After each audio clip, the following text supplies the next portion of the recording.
Hello, it's me one more time. So we are still in the book of Ezekiel, and this is super chapter 1 before the siege of Jerusalem. 4.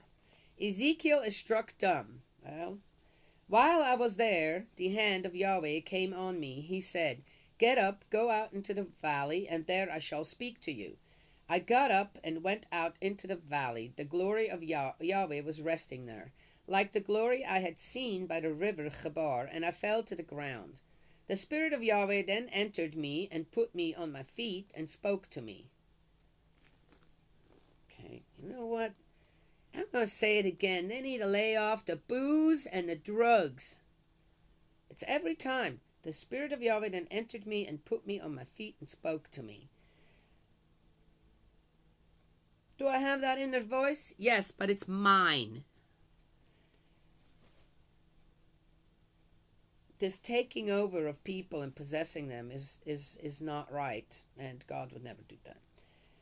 He said, "Go and shut yourself in your house, son of man. You are about to be tied and bound and unable to mix with other people. I am going to make your tongue stick to the roof of your mouth.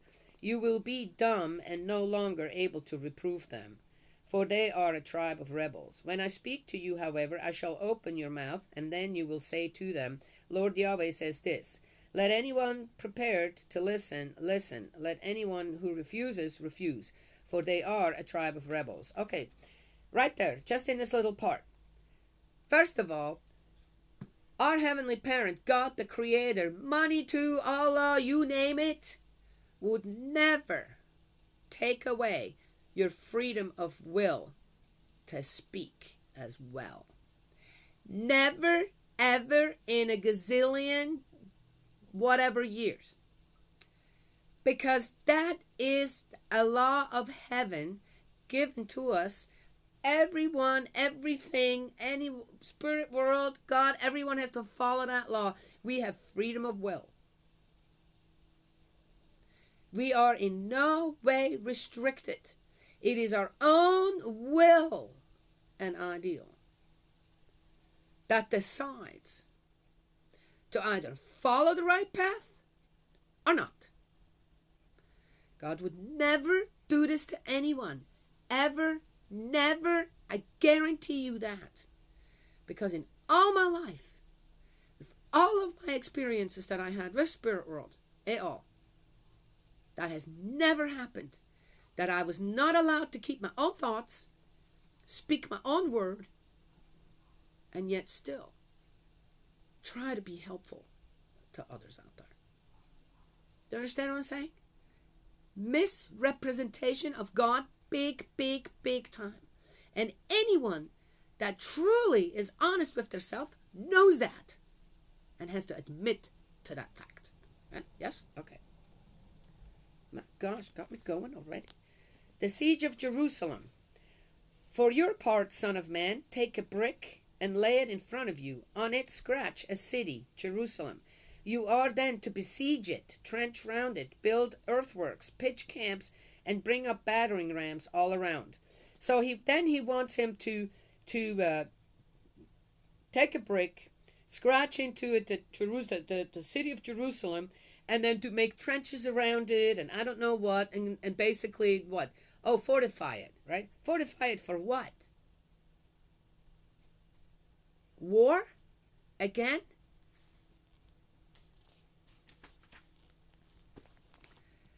Then take an iron pan and place it as though it were an iron wall between you and the city. Then fix your gaze on it. It is being besieged, and you are besieging it. This is a sign for the house of Israel. Lie down on your left side and take the guilt of the house of Israel on yourself. You will bear their guilt for as many days as you lie on that side, allowing 1 day for every year of their guilt. I ordain that you bear it for 390 days. This is how you will bear the house of Israel's guilt. And when you have finished doing this, then you bear the guilt of the house of Judah for 40 days. I have sent the length of for you as 1 day for 1 year. Then fix your gaze on the siege of Jerusalem. Raise your bared arm and prophesy against her. Look, I am going to tie you up, and you will not be able to turn over from one side to the other until the period of your seclusion is over. Now take wheat, barley, beans, lentils, millet, and spelt. Put them all in the same pot, and make them into bread for yourself. You are to eat it for as many days as you are lying on your side, 390 days. Of this food you are to weigh out a daily portion of 20 shekels, and eat it a little piece at a time. And you are to ration the water you drink, a sixth of a hin, drinking that little at a time. You are to eat this in the form of a barley cake baked where they can see you on human dung.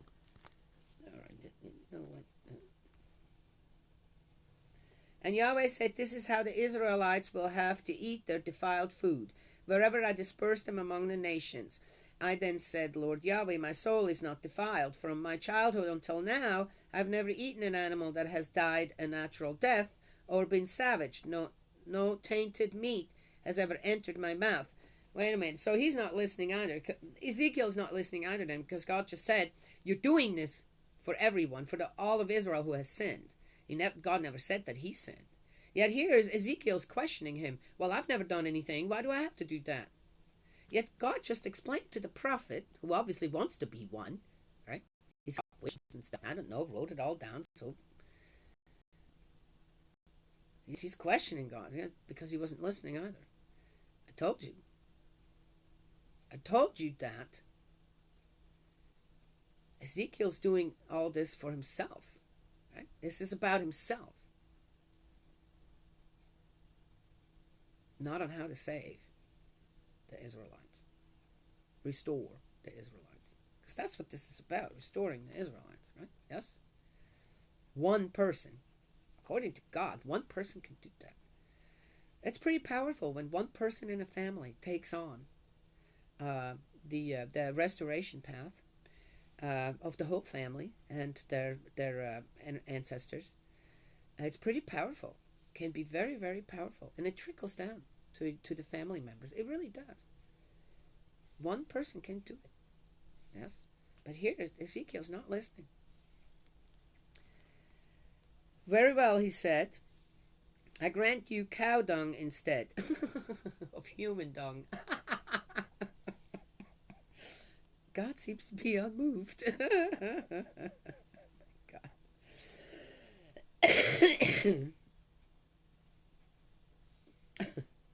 You are to bake your bread on that. He then said, Son of man, I am going to cut off Jerusalem's food supply. In their extremity, the food they eat will be weighed out. To their horror, the water they drink will be rationed, until there is no food or water left, and they fall into a stupor and waste away because of their guilt. Looks like 5. Let's see. We have the time. 5 doesn't have an overhead, so we're just going to continue reading. This will be 4 and 5. Son of man, take a sharp sword, use it like a barber's razor, and run it over your head and beard. Then take scales and divide their hair you have cut off. Burn 1/3 inside the city while the days of the siege are working themselves out. Then take another third and chop it up with the sword all around the city. The last third you are to scatter to the wind while I unsheath the sword behind them. Also take a few hairs and tie them up in the folds of your cloak, and of these again take a few and throw them on the fire and burn them. From them fire will come on the whole house of Israel. The Lord Yahweh says this is Jerusalem, which I have placed in the middle of the nations, surrounded with foreign countries. She has rebelled more perversely against my observances than the nations have, and against my laws than the surrounding countries have. Whoa, what did the Israelites all do for that to be said here? For they have rejected my observances and not kept my laws. Therefore the Lord Yahweh says this, because your disorders are worse than those of the nations around you, since you do not keep my laws or respect my observances. Oh, hi, honey. Is it time for me to come over? I'm almost done. You're not saying a word, okay. My daughter just placed herself on the bed here, so I have an audience.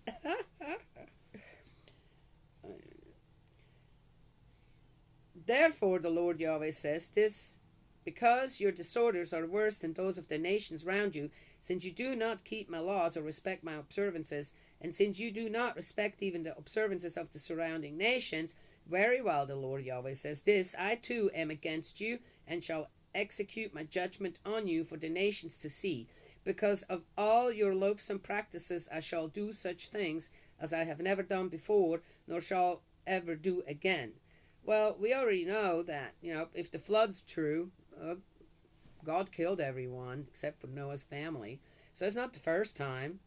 If you believe that, those of you who are parents will eat their children. This comes up again. So it turns out the Israelites were cannibals as well. During their starvation time, famine, they ate their own kids. It happens. And children will eat their parents. Oh, that's the first I've seen that one. Everybody's eating everybody. I shall execute judgment on you and disperse what remains of you to the winds.